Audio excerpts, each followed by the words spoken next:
Quebec Outfitters Camp is brought to you by Remington, Quebec Outfitters, Can-Am BRP, and Barnes Bullets.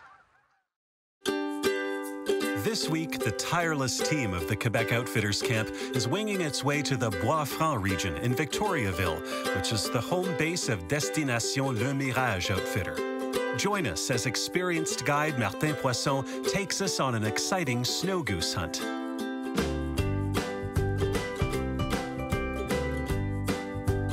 With its numerous bodies of water and countless farmlands, the Bois-Franc region is prime territory for migratory bird hunting.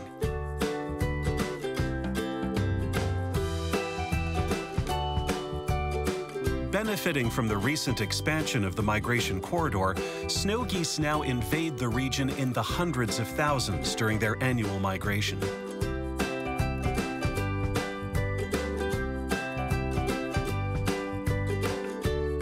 Snow geese have always fed on the roots, leaves, and stems of a wide variety of plants found in the marshlands along the St. Lawrence River. However, they increasingly prefer the grains found in farmers' fields. In some regions, these grains form the bulk of their diet.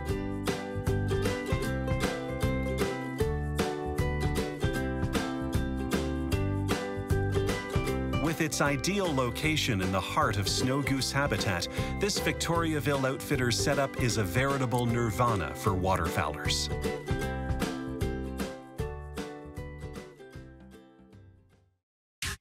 Snow geese are long-distance flyers that cover over 16,000 kilometers each year. In the spring, flocks of geese head to the Canadian Arctic to nest and then return to the eastern seaboard in the fall to feed. Barely 1 day after birth, a snow goose can already fly for 30 kilometers without stopping, with an adult goose able to fly over 1,000 kilometers. Recognized as an important bird area, the Reservoir Baudette is a true sanctuary for snow geese passing through the Bois-Franc region. This body of water, 1.5 kilometers in size, which provides the area with drinking water, can hold up to 100,000 geese at a time. Since hunting is prohibited there, the reservoir serves as an oasis that draws geese year after year to the surrounding lands. During their 8,000-kilometer migration, the geese travel in large flocks, some of which have many thousands of individuals, as the hordes at the Reservoir Baudette confirm. Nesting couples, which mate for life, travel with that year's young. Juvenile geese have gray plumage with grayish-white patterns. During their first winter, they slowly lose their gray plumage, which is replaced with white plumage. By early in their second year, juvenile geese are as white as their parents.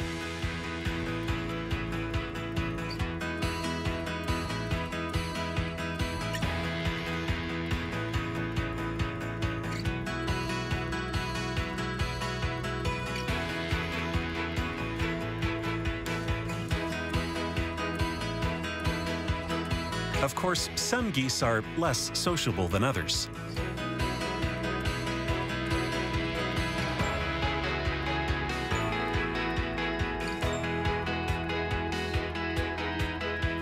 And some are less skilled at aquatic acrobatics. Greater and lesser snow geese are dimorphic, which means they appear in two forms. Most greater snow geese are light morph because they're completely white. However, some snow geese are blue morph because virtually all of their plumage is a bluish gray.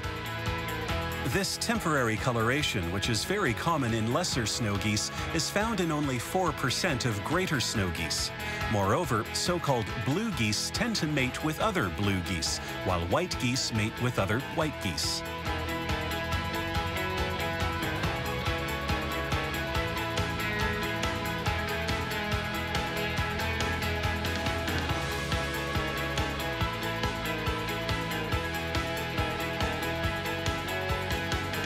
But enough with the fancy images. It's time to go hunting.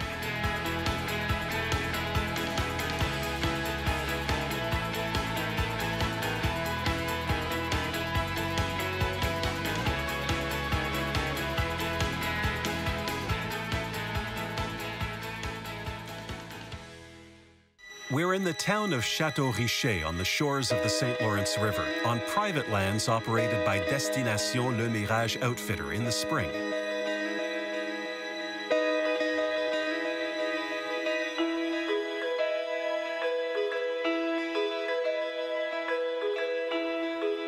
Outfitter Martin Poisson and hunter José Boilly are finalizing their preparations for the hunt. Once considered easy to lure, snow geese have earned a reputation as a wily bird that has quickly adapted to man's presence. This is why hunting techniques have greatly evolved over the years, with fields replacing shorelines as the hunting grounds of choice.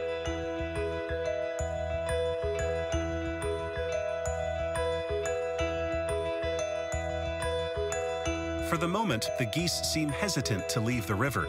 This is a problem because in the spring, snow geese can only be hunted over land.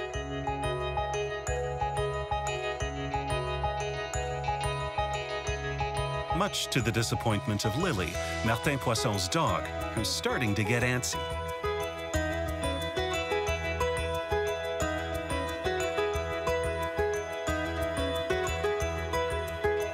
Decoys are essential for snow goose hunting, and using both stationary and moving decoys makes your setup that much more lifelike.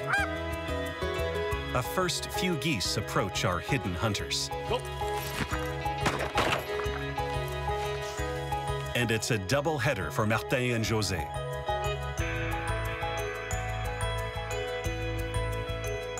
There are loads of geese in the area, but they don't seem to want to change their flight path to fly over the blind. Even José Boilly's love calls fail to sway them, and José is known to be a true waterfowl Lothario.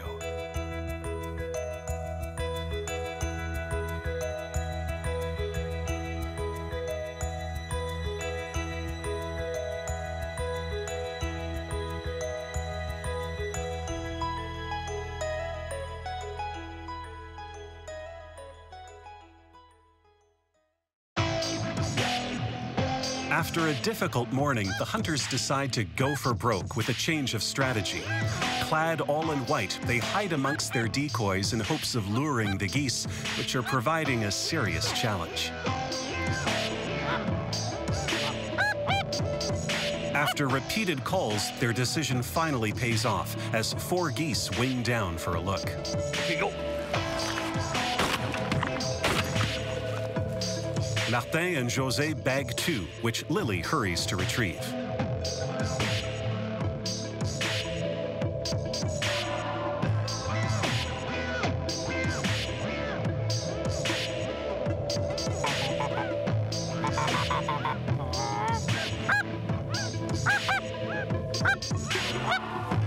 The change in position is getting results, and more birds are approaching.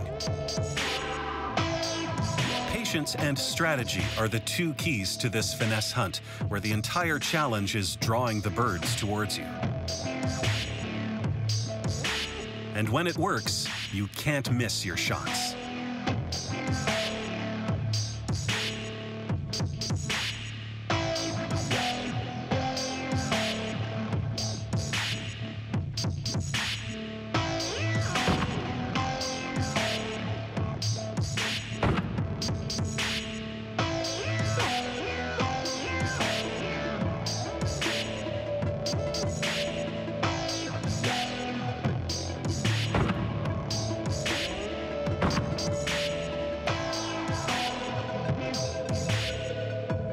Though the morning was challenging to say the least, our 2 hunters managed to end the day with a more than respectable harvest.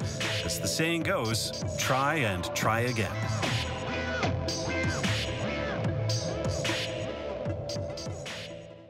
Today's recipe is brought to you by thecamp.tv.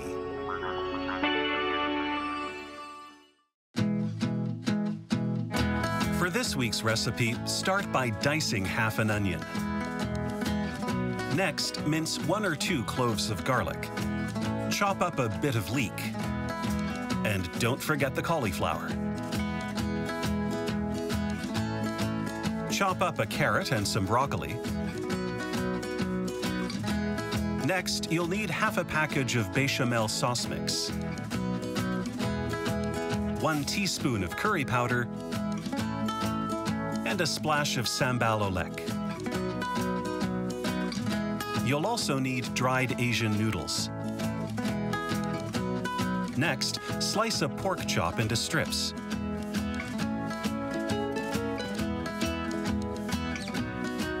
Mix all the ingredients together in a 500 milliliter mason jar. Don't worry about the order.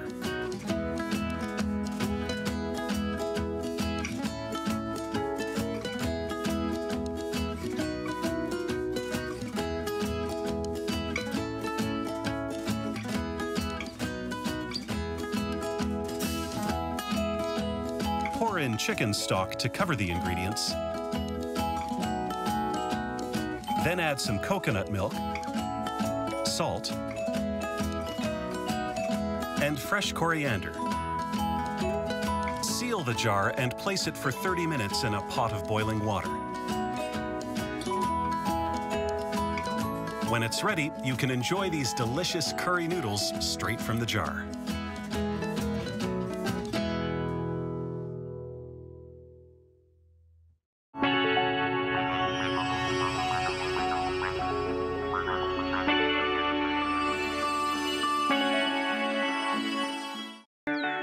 After a good night's sleep and a few technical adjustments, Martin and José are back on the battlefield. And today, the geese seem less wary than the previous day.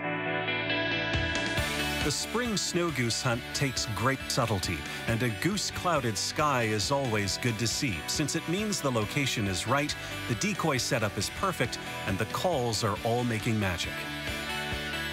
It was once prohibited to hunt snow goose in the spring.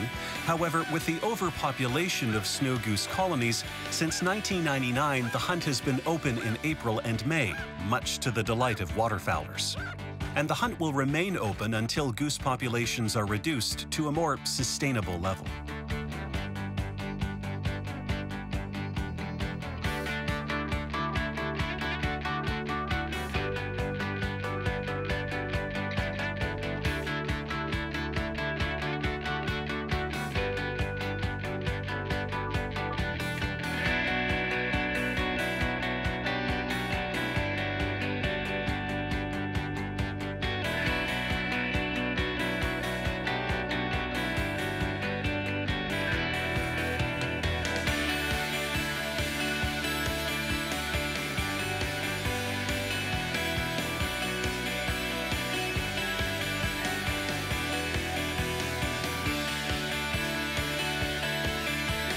In this respect, José Boilly is doing his part for the environment, even when the situation calls for some fancy long-range shooting.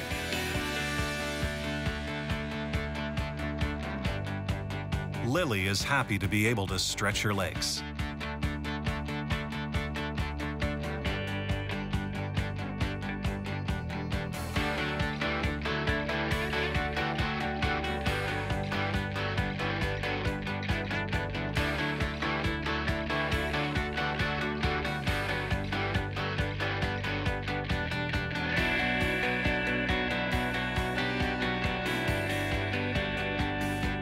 The shooting opportunities continue to come for our two hunters. The outfitter has used his experience and field knowledge to reorganize the setup, which has proven to be a very wise idea.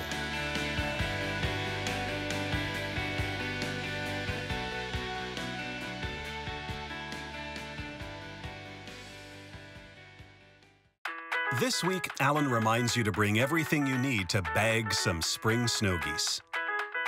You'll need a number of fine instruments, particularly a 12-gauge shotgun. It can be pump action or semi-automatic, ideally in black or camouflage. A good recoil pad will keep the pounding on your shoulder to a minimum. Various chokes can be fitted in the muzzle to control shot dispersion. This week, we're using a full choke for maximum accuracy. You can use a variety of ammunition, but we recommend 12-gauge 3-inch or 3.5-inch shells with BB number 2 loads. When waterfowling, this plastic plug ensures that your gun holds no more than 3 shells. It's the law. To call the birds in, you can use an electronic call that uses digital goose recordings. The sound carries best and can be controlled remotely to boost your results. Purists can opt for a classic mouth call made of wood or plastic, but this type of call requires a bit more practice. A headlamp frees your hands and facilitates early morning setups. And don't forget a thermos filled with a warm drink for some guaranteed comfort on chilly days. An ammo belt gives you quick access to your shells. Be sure to bring along a knife to harvest the goose breasts when the hunt is over. A trigger lock is mandatory when transporting your firearm. Everyone's safety depends on it. A carrying case will protect your firearm and keep you legal outside hunting hours. You can use camouflage stickers if some of your gear is too visible. And camouflage outerwear helps you blend into your blinds to better fool your feathered prey. Now that you're geared up and ready to go, start blasting some snow geese.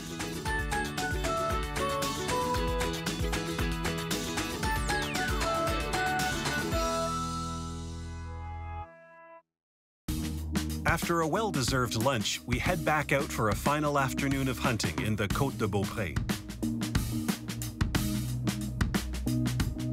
The weather is a bit gloomy, but a few drops of rain won't deter Martin Poisson and José Boilly from their quest for feathered game.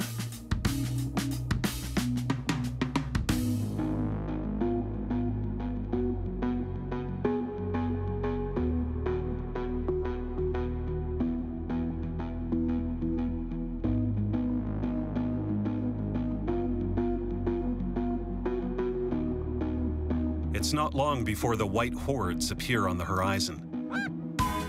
The game becomes who will make the most seductive calls and who will manage to draw in a few birds from their flock. It's game on as a couple swoops towards the hunters.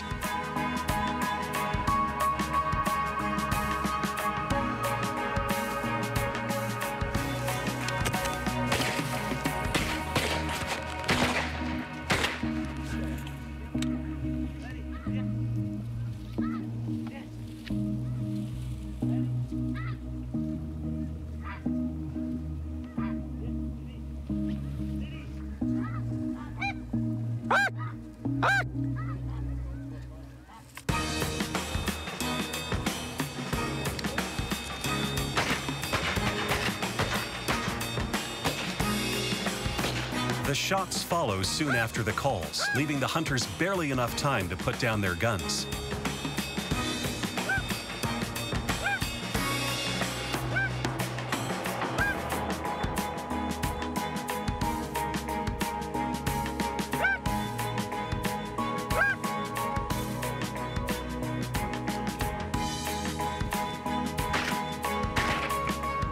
Another doubleheader, soon to be gripped in Lily's eager jaws.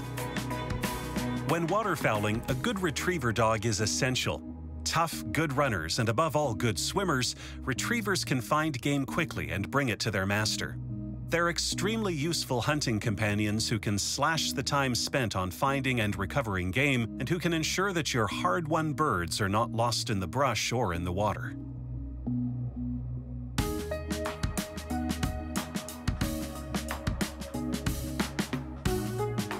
Shooting is another big challenge when snow goose hunting. The hunter must shoulder his gun very quickly to be able to make one or more accurate shots on moving targets. Waterfowlers love 12-gauge semi-automatic shotguns for their fast reload that lets them take up to 3 shots in a row without having to pump or use a lever. Most guns of this type also feature a recoil absorption system to ensure accurate tracking shots.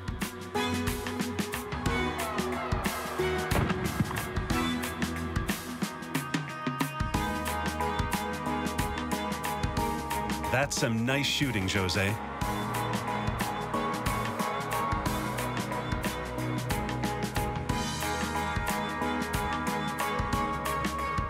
Shotguns generally feature a simple bead sight, which means you need to practice if you want to have any success.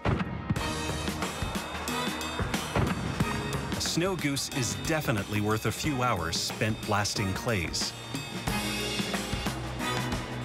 Sadly, another episode of the Quebec Outfitters Camp has come to a close. Thank you for joining us, and we hope we whet your appetite to discover how extraordinary a snow goose hunt can be.